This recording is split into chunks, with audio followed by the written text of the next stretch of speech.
This is Ahead of the Curve, a banker's podcast.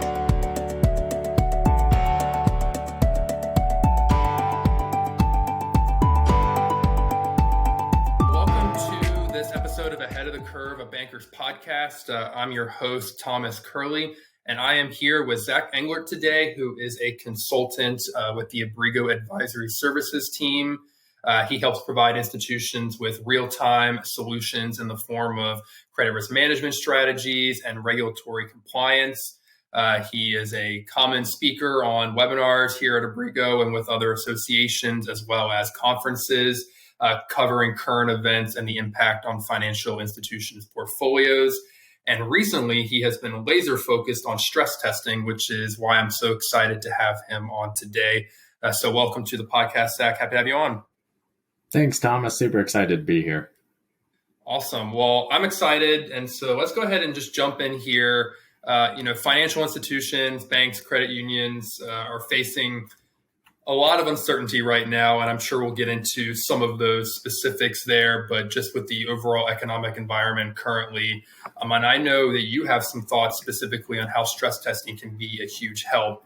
But I thought a good thing to start off with might be really defining stress testing and maybe diving into maybe some what is required as far as regulatory perspective, and then maybe what are some just maybe more prudent things institutions should be doing on the flip side. Yeah, thanks, Thomas. A few different things to think about when we're talking about stress testing. The first being is what type of stress testing are we going to be doing? Because we throw out the word stress testing fairly often. And depending on where you are at a financial institution, depending on what stage of an economic cycle you may be in, it may have different meanings. The idea of stress testing is essentially taking your current economic situation and your current business model and saying, what happens if we change some of the variables that you're facing, whether to the upside or the downside? So some of the types of stress testing we may be looking at would be credit stress testing, where we're stressing individual loan level cash flows and collateral values to see what happens to that individual credit if we are changing those specific variables. So essentially, will the borrower be able to make payments, or will the collateral be able to cover any remaining debt should something go wrong? We also deal with a lot of capital stress testing, which is essentially, is the financial institution still well capitalized in a stress scenario? So in that scenario, we're going to be stressing the financial statements, we're going to be stressing the loan level losses, and essentially say, if this institution begins to have losses, do they have enough money? Do they have enough capital in that rainy day fund to be able to cover that? And last but not least, we also have liquidity stress testing, which is essentially saying, can a financial institution meet its obligations during a stressed environment? Banks, credit unions, they have bills to pay. They have deposits that they need to be able to make sure that they're able to cover in the event that there is a run on that cash basis, as well as they may also have the capability where loans are currently having a lower and lower yield, and they're not able to adequately make enough money to stay in existence. So there's all these different types of stress testing. And really what we're looking for from the advisory side or from the supervisory existence and guidance is we're saying, can you make payments in these stress scenarios?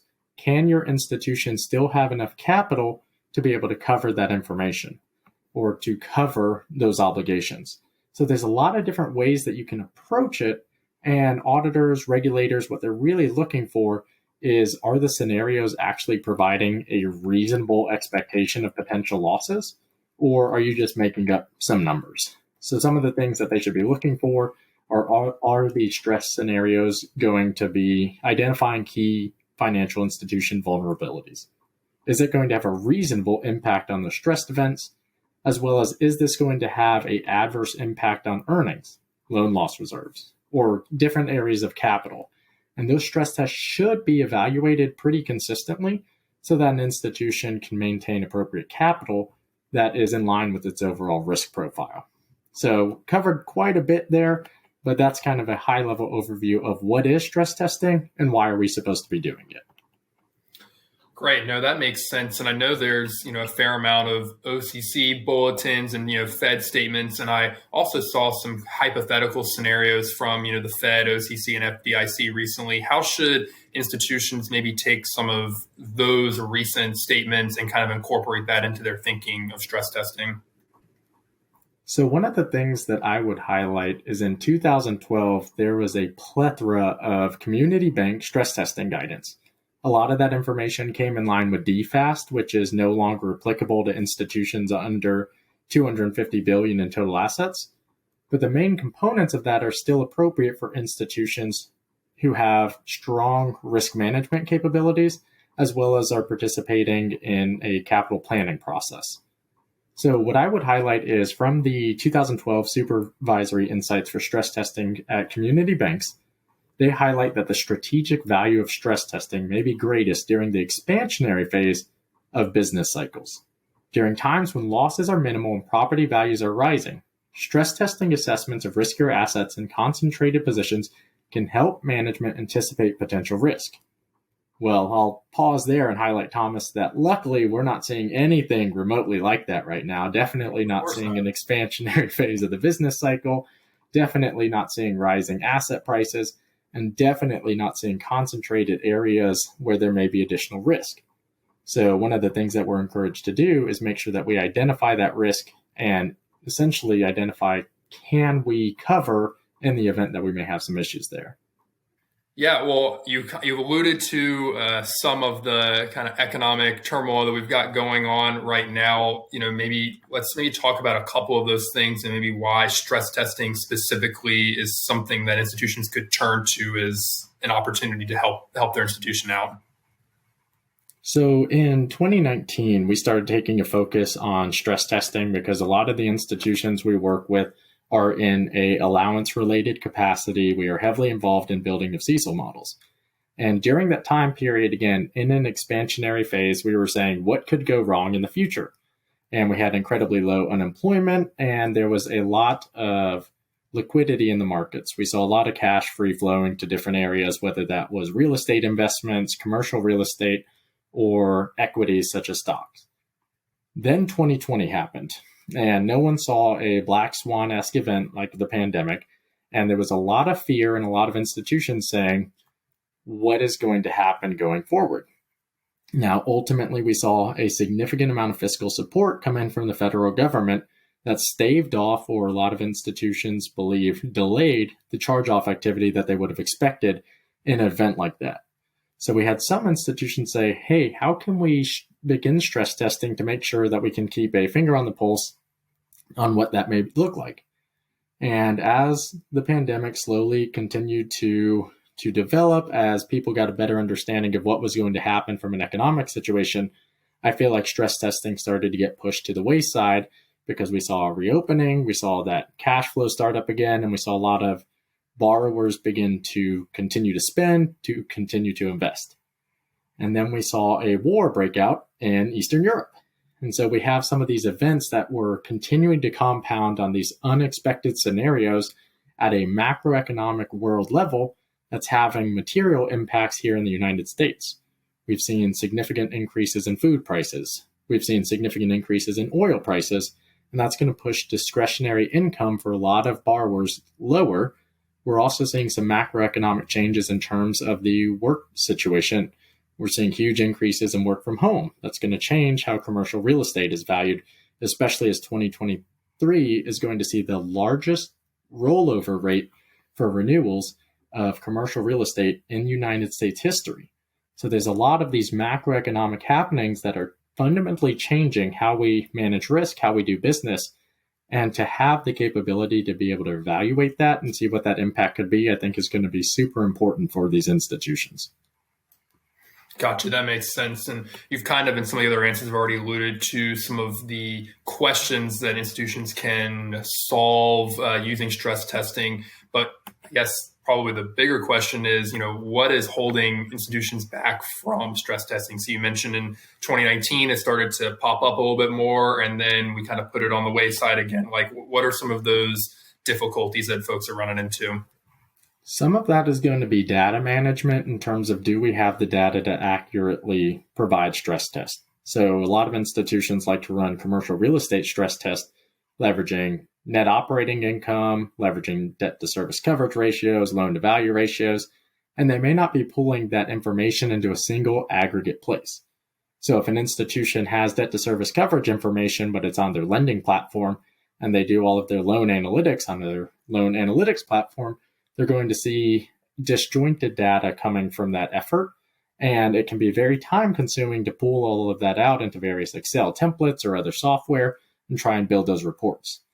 In alignment with that, we also have the supervisory guidance saying you need to be doing stress testing. You need to be stress testing these individual items, but they don't really offer a lot more depth associated with that. So essentially, an institution can run a stress test, they can get results, but they don't really know, are those results good? Are those results bad?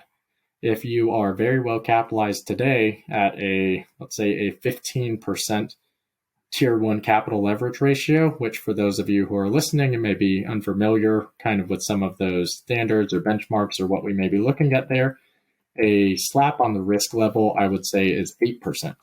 So institutions are very well capitalized right now.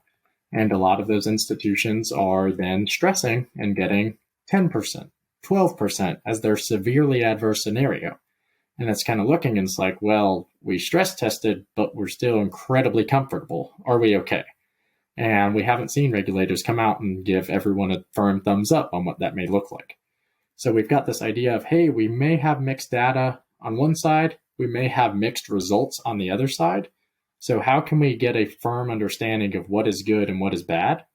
And for the data side, I think you're going to have the instance of garbage in, garbage out. So if you can focus on what that process is going to look like and how to get to that good end goal, just make that process repeatable. And I would say the same thing on the actual results where you say, is this good? Is this bad? The first thing is it repeatable?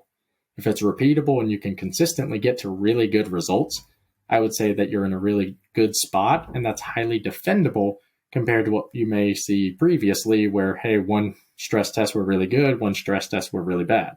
But if it's consistent, then you're going to develop a process that's going to be very comfortable for your institution to be able to defend. The other thing is if you're getting really, really good results, what we like to do with our clients is build out a break the bank scenario or break the credit union scenario, where we're saying what needs to happen for us to no longer be able to meet capital level requirements. And if you document that out and you showcase, hey, we have to drop capital levels by 7-8%, then in most cases, that's a relatively unrealistic scenario. But from the past 3 years, I hesitate to say unrealistic scenario due to the fact we've had a number of those actually occur. But when you're looking at that information, it's super important to be able to look at that and say, what would need to happen? And if your scenario happening is we need to see a 50% reduction in commercial real estate values, or we need to see a 30% reduction in business cash flows, then you can pretty reasonably say to your regulators that we're in a very comfortable position from a capital perspective. And to be able to have that document to prove that out puts them in an excellent place, because a lot of institutions don't have that recurring process in place today. Gotcha. That's cool. You wonder how many folks, if they had that in place pre-2019, if they had any of the scenarios hit by chance. That's one of those things that it's better to have it and not need it than need it and not have it, like an insurance policy, like contingency planning. I prefer to know what's going to happen in a disaster versus have to figure it out as we go along. For sure.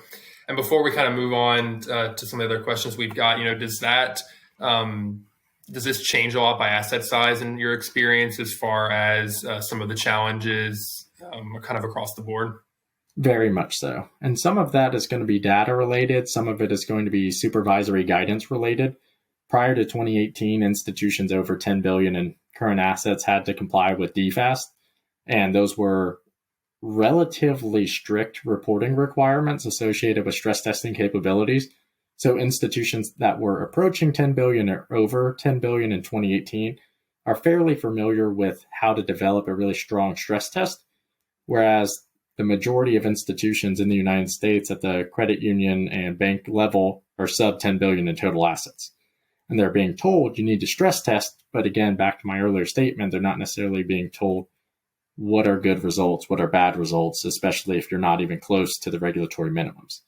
So in those scenarios, what I would highlight is you're generally seeing below about 500 million in total assets. A simple stress loss rate scenario is more than sufficient to meet regulatory expectations. Once you start approaching about $1 billion in total assets, $1 to $2 billion, you're going to see something where you may want to see multiple scenarios in place. And if you have a CRE, land, or construction concentration, the expectation is most likely going to be that they would expect to see some form of loan level stress test, as well as that top-down or loss rate stress test, and over $2 billion in total assets in alignment with a lot of other type of banking activities. Generally, at that asset size, you're going to start seeing those expectations change and get a little bit more stringent. Now, I would highlight that expectation is totally dependent on your regulator, whether that's a state regulator, whether that's OCC, FDIC. So there's a lot of variables, whether that's geographic or otherwise. But from a general guidance perspective, I would say those breakouts that I just highlighted would be a good starting place if you're looking, how can I get started in stress testing today? Gotcha. Yeah, that's helpful for even me visually to kind of break out kind of the different areas. And like you say, they're good starting points. And I think that's a nice lead into kind of our next set of questions where, we've talked a fair amount about the why and why it's so important and why it can be helpful to conduct stress testing on a more consistent basis. But we've probably got folks listening that this is, they don't do it very often, or they're trying to get in more of a routine or repetition, kind of what you were saying, as far as making it a very repeatable process. How can an institution really get started? Where are some of the areas where that can be helpful for them? For an institution that has a CRE concentration or very material portfolio, they have a material construction or farmland portfolio as well. I think that the easiest place to get started is with that loan level or bottom-up stress test. And that's something that, depending on how they build it, they should be able to run on a quarterly basis. And the idea there is, do you need to stress every single commercial real estate loan? Probably not. But just being able to identify your top 10 largest or your top 10 borrower relationships is something that you should be able to stress on a recurring basis. And if you are applying the same methodology and the same input on a quarterly basis, building that out should not be difficult to update, because you're just going to be rolling forward the inputs into the model. You're going to be rolling forward the balances. If you've got updated financial statements, you'll be uploading that info. If you want to apply simplifying assumptions, such as property values going up or down by 5% from where they were last quarter, 5% over quarter is probably a little aggressive, but we'll say maybe 1% quarter over quarter. But to be able to develop that out, then I think that you're going to see a really strong risk management culture be built up, simply because you're performing that on a quarterly basis. And it's a starting point. And as your institution grows, as your lending limits change over time, it's very easy to step that up from the top 10 largest relationships to the top 20. Or to take that process and automate it utilizing software and do all of your CRE loans. There's a lot of different ways that you can build that out. From a capital perspective, if you're not doing so today, simply starting with a stress loss rate scenario, applying it to the whole institution, even if you're looking at it from a regulatory check the box exercise, is a huge step forward from doing nothing. And a lot of institutions are saying, hey, because we haven't started, because we haven't been told to do anything, we can comfortably continue to not doing anything. And I think just starting puts you in a really strong spot to edit, because the really difficult part is having to create the stress test, but there's enough material out there to be able to build one and then edit. And once you start doing it on a recurring basis, it's a lot easier to make adjustments to be able to say, hey, instead of doing it once a year, I'm going to do this twice a year, semi-annually, as opposed to just annually. Or if I want to do it more often, I can change my stressors to where my severely adverse, which may not have been that bad, I can crank those numbers up, and you can really see that impact in a real-time scenario, as opposed to me asking the question, hey, Thomas, what happens to the hotel on the corner if their vacancy rates drop by 10%? You're going to look at me, I'm going to look at you, and we're both going to say, I don't know. Well, already just saying that out loud, you can see how valuable that information may be if you can go and immediately plug that into the model and see the impact on not only that individual loan, but if that's a material relationship, what's the impact to your financial institution? And that's a lot of information that may be not beneficial if it takes you 7 hours to do it. But if it can take you 3 minutes to find out that answer, then that's a lot of powerful information to have at your fingertips. No, for sure. Like you said, it's always good to have the information, be able to pull it if you need it, as opposed to having to spend all the time or not even know how to go about it. So I think that's a great point. Are there some common mistakes or we're going to say lessons learned in your experience you've seen where folks start to kind of build this out and maybe there's a chance for us to give them a heads up before they start diving in there? Yeah, so a lot of institutions, they may have their allowance modeling being done by their accounting or finance team, and their stress testing is done by their credit team, or vice versa. And then somewhere else in the institution, you may have someone performing the strategic planning exercise with their asset liability management model. Well, all three of these models are forward looking. The ALM model is going to be used for budgeting purposes, for capital planning purposes. Generally speaking, in capital planning, you're also going to have stress testing. So institutions normally are doing all three of these exercises in some capacity, even if it's a simple spreadsheet model for one of them, or if it's a robust third-party software model that they've built and worked with the team to be able to utilize. If those three models are telling very different stories, then when you're presenting that information, whether to auditors or regulators, you're going to have some probably nitpicky responses where, hey, why aren't these things talking to one another? Or why are these not in alignment with one another? Your baseline stress test in theory should be what you expect to happen with probably a little bit more stress loss rates. Your allowance model should say, this is what we expect to happen. And your asset liability management model should be what you expect to happen. If you have three different forecasts with three different expectations of what you expect to happen, generally speaking, it points to a lot of errors in all three models. So the idea there is because we have these forward-looking scenarios, let's make sure that they line up with one another. And again, it's a lot easier to edit than it is to create. So you can pull over some of that allowance modeling and stress testing. You can pull over some of your stress loss rates into your asset liability management modeling when you're saying, what do we expect to happen in the event that interest rates rise?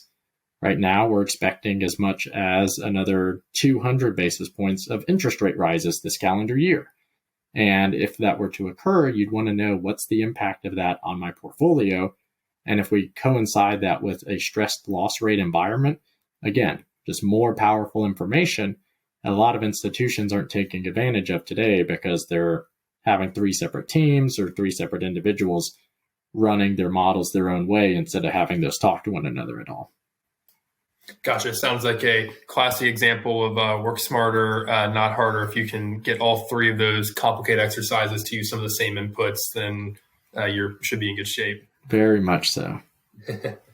Well, you've alluded to, and you were just talking a little bit about asset liability and CECL, and we even talked a little bit about, credit on the credit side. What are some of the use cases for the results? So let's say we get everything aligned and they're kind of telling the same story. What are some of the results that institutions can look forward to having and kind of helping grow and manage institution moving forward? So one of the things that came out in 2018 and has been pushed back just a little bit is an article discussing essentially what are you supposed to be doing for CECL stress testing in the future. And the Federal Reserve came out and they said that you should be leveraging your CECL model results or a forward-looking life of loan model for stress testing after you adopt CECL. So instead of saying, hey, we're going to have a completely separate model, let's just use our CECL model, and then we'll ramp up those variable factors. So if you're leveraging your probability of default model and you have your probability of default tied out to an economic indicator, let's use unemployment for an example, because a lot of our institutions are leveraging unemployment. And we see unemployment start to hit a worst case scenario, such as the severely adverse scenario provided by the Federal Reserve. And we say that we think that the next 4 quarters is going to be 7.1%, 9%, 9.4%, and 10% unemployment rate. You would expect that to have a higher loss rate in a stress scenario than what you're experiencing today. We also probably are going to see prepayments slow during that point in time because, we're having higher interest rates in the future. So if we have higher interest rates, that means people aren't going to be refinancing as actively. So we're going to slow that refi activity, slowing prepayments. Loans are on our books longer. We also have a higher probability of default due to the higher unemployment rate. So there's two different factors there that are increased risk. And because of that, we would expect to see higher levels of charge-off. All I did for that scenario is I took a CECL model, which we've documented pretty aggressively, and then we've applied that same logic into our stress testing scenario. And to back that up, again, I used information that was readily available from the Federal Reserve for my severely adverse scenario and from historical expectations associated with prepayment activity. So instead of having to create something brand new for stress testing, copy, paste, edit, just like when you were in college, right? So sorry, anyone out there, that's not true. Sorry, prior college professors I had. So, but that's just an example that you can leverage something that you've done really, really well and be able to leverage that going forward for other processes. Is you don't have to recreate the wheel. You can just edit something, and there's enough information out there where you can get a lot of those forecasts and scenarios for free too. As far as, so I think you just walked through a cool example of, using information from a bunch of different systems and places, but it's not that difficult once you can get the data in the same place. As far as some of those reports, kind of giving and showing the information, the results of those, what departments or roles do you think would benefit greatly from maybe seeing more of this information on a quarterly, yearly basis? I am a big proponent of dashboard level reporting. So if you are a credit manager, whether that's in the chief credit officer role, chief risk management role, or even the CEO who's looking at a touch base, what is our exposure? Then having an updated capital ratio scenario and various stress scenarios is something that is super beneficial, super easy, especially when you align that over the next 9 quarters. So you can take your ALM forecast and directly underneath that, where it has those financials, you can say, this is our baseline adverse, severely adverse capital expectations should the same type of thing happen going forward. That's something that all of those individuals can immediately look at and say, hey, this story checks out. We're okay with this. Or, hey, maybe these numbers don't look appropriate. What do we need to change to prevent this from occurring? Again, if we may have a insufficient capital or something along those lines. The second component would be a very similar report, but the top 10 relationships by borrower or balance size, in which case you're looking and saying, if something were to go wrong, and again, you'd have those expectations such as a decline in collateral value or plausible decreases in cash flows. If that were to happen, what would we expect to see against those top 10 relationships? So if our top hospitality client, maybe they have 1 to 5 different hotels, if we were to see vacancy rates increase substantially, again, plausible decrease in cash flows. If we were to also see an interest rate increase, 200 basis points, and we were to see a decline in collateral value, 30% reduction due to the reduced cash flows, if all of that were to happen, is that relationship still comfortable? Because most institutions, they have a lot of loans, but they are going to have a smaller percentage of those loans where there are a material amount of holdings. And if 1 or 2 multi-million-dollar, 7-figure loans go bad, I want to know about it. And the people who are actively pursuing strong risk management want to know those what-if scenarios. As we've seen over the past 3 years, what-if scenarios are starting to look a lot more likely than they may have been in 2018, 2019. So having a high-level capital overview and a high-level credit risk or loan level overview is something that is incredibly powerful for chief risk officers, chief credit officers, as well as anyone on the finance team as well. And, once institutions get those reports, dashboards, set up in your experience working with clients, over the last, year or two, what are some of the actions that you've seen maybe folks take kind of related to capital and strategic planning, more often? Has there kind of been some trends that you've seen there? Yes. The first thing I would highlight is the kind of end-all be-all statement of better credit risk management practices. And that's something where you're painting with a very broad brush to be able to say that you participate in strong credit risk management. And a lot of institutions are super excited that they have strong credit risk management because they don't have any losses. However, if no one has any losses, does that mean that your institution has strong credit risk management culture? Or are we a part of a 12-year-long economic expansionary environment? And I'm inclined to believe that it's the latter. For institutions that have strong credit risk management culture, they're able to proactively identify loans at risk and be able to observe them separately. Stress testing puts you in a position to be able to actively look at those credits and see, are they still comfortable in these stress scenarios? If not, what can we do today to prevent that having a material impact on capital or earnings? And being able to proactively identify when something's going to affect your earnings is a really strong position to be in when you're talking to board members, or in the event you're a public entity, talking to shareholders or stockholders, because you're able to say, we saw this coming, we prevented that. And you can see when we're looking at institutions in 2009, 2012, or 2009 to 2012, that there was a significant difference in the institutions that had strong credit risk management. We had 140 institutions failed in 2009, 157 in 2010. In 2021 and so far in 2022, there have been 0 institutions that have failed. So as such, do we think that this is an event of strong credit risk management today or economic cycle?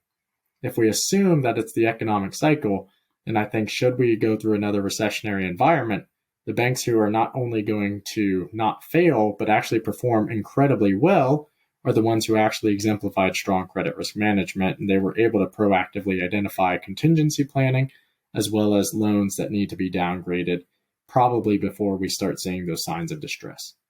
Just to name a short summary of how institutions are using that.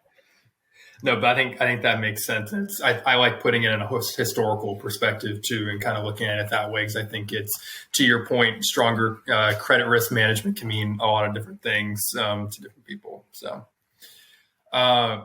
all right, put you on the hot seat. If somebody jumped on here and maybe skipped to the very end because they just wanted to hear the summary, what would be the 3 big takeaways you hope folks take away from our conversation today?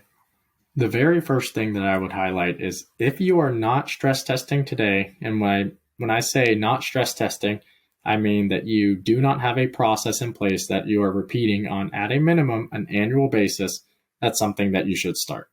There is a lot of really great resources. The bare minimum I would do would be to go to the OCC.gov website, type in supervisory stress testing, and they have an example that you can copy, paste, and apply to your institution. I think that that is incredibly simplistic, but at least it'll give you the capability to say that you're doing some form of stress testing. After you get through step 1, so if you are already stress testing today, great, you've already checked the box, way to go. But if you are not doing that, that would be step 1. The second step of that would be if you have multiple forward-looking models, if you are parallel testing for CECL, if you are live on CECL today, make sure that that model is speaking to your stress testing model. If you are budgeting financial statements on the asset liability management side, if you are leveraging that data for capital planning, make sure that your stress testing model is speaking to that as well. So we have all of these disjointed forward-looking models. Make sure they're no longer disjointed, and make sure they're all speaking to one another, and you can carry that forward. And last but not least, make sure that you have an effective contingency plan. A contingency plan is not, that will never happen to me. A lot of institutions approach any form of stress testing with, that's not reasonable, that'll never happen. And in the same way that people say, hey, I'm never going to lose my job, I'm never going to default on a mortgage, never going to have X amount of credit card debt, there's a lot of coulda, woulda, shouldas. If you have a contingency plan in place, it's just like an insurance policy. It's capable of being there even if you don't need it. And is that going to take time? Is that going to take effort to build out? Yes. But in the event that it is needed, it is going to pay off tenfold. So let's go ahead and make sure that we build out that contingency planning. Should you have loans go bad? Should you not hit earnings in the same way that you would expect? Again, just start building out strong credit risk management procedures, and let's make sure that we take it a step ahead of being able to say that and actually being able to show the efforts and results of what you've built previously. So those are my 3 things to take away if you just joined. or if you made it all the way through. And that, folks, is the truth about stress testing. So no need to be stressed out at all when we've got Zach on the line with us. For those that are new listeners or haven't subscribed yet, you can find this podcast and future episodes on abrigo.com. You can also find it on your favorite podcast app or platform. Just search Ahead of the Curve, a Banker's Podcast, or simply Abrigo because it's shorter. Thanks so much for listening, and we hope to be back again with you soon. And we just want to say a special thank you to Zach for joining us this afternoon to get excited about stress testing. Thanks, Thomas, and thanks everyone who joined. Talk to you later.